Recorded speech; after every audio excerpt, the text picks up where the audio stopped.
Lubos na sinasanay ng mga eksperto ang mga mag-aaral na piloto para sa mga mapanganib na sitwasyon. Tulad ng plane crash o emergency landing. Maging ang mga cabin crew dumaraan din daw sa matinding pagsasanay para matiyak ang kaligtasan sa biyahe ng eroplano. May news to go si Pam Alegre. Ito ang cockpit ng isang flight simulator. Bawat buton dito, pareho sa isang commercial airline. Mula pagharurot sa runway, paglipad sa himpapawid at paglapag sa paliparan. Kayang gayahin. May projector din na kayang tularan ng runway ng iba't ibang bansa, mapaaraw man o gabi. Dito sinasanay ang mga mag-aaral na piloto para sa mga sitwasyon na hindi pwedeng subukan sa totoong eroplano.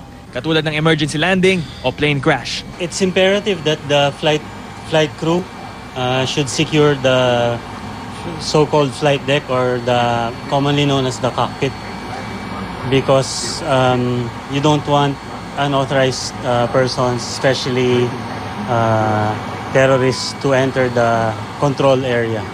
Batay sa datos ng Civil Aviation Authority of the Philippines at Civil Aeronautics Board, ang pagbagsak ng Air Philippines 737 ang pinakamalalang aksidente sa himpapawid sa ating kasaysayan. 131 na pasahero ang namatay noong April 19, 2000 sa Samal Island. 104 naman ang namatay noong February 2, 1998 nang bumulusok ang eroplano ng Cebu Pacific Air sa Mount Lumot, Claveria, Misamis Oriental. 24 na aksidente sa ere naman ang pinakamaraming naitala sa Pilipinas noong 2007 at maging noong 2011. Noong nakaraang taon naman, 17 na aksidente ang naitala.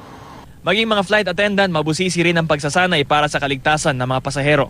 Sa industry standard, may minimum na 180 hours ang training ng bawat flight attendant. At para sa mga gustong sumubok sa ganitong industriya, ito ang minimum requirements. Kailangan may 20/20 vision, clear complexion, pwedeng may asawa pero ang height, kailangan 5'3" sa mga babae at 5'7" sa lalaki. Ayon din sa International Civil Air Regulations, kailangan may isang flight attendant sa bawat 50 pasahero. Kaya kung tataas ang operations ng mga airline companies, dadagdag din ang demand para sa mga flight attendant.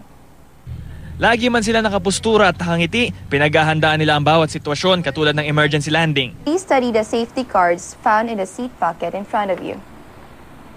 Pinag-aaralan din ang mga gagawing contingency sakaling may mangyaring hijacking. Gayon din, para sa mga pasaherong talagang pasaway lang. Meron tayong mga protocols on how to properly deal with passengers, irate passengers, and paano ma-recognize kung ano man meron na hijacking procedures na maaring mangyari sa lipad. So dahil dito, meron tayong mga briefing na ginagawa bago pa man lumipad ng mga pasahero.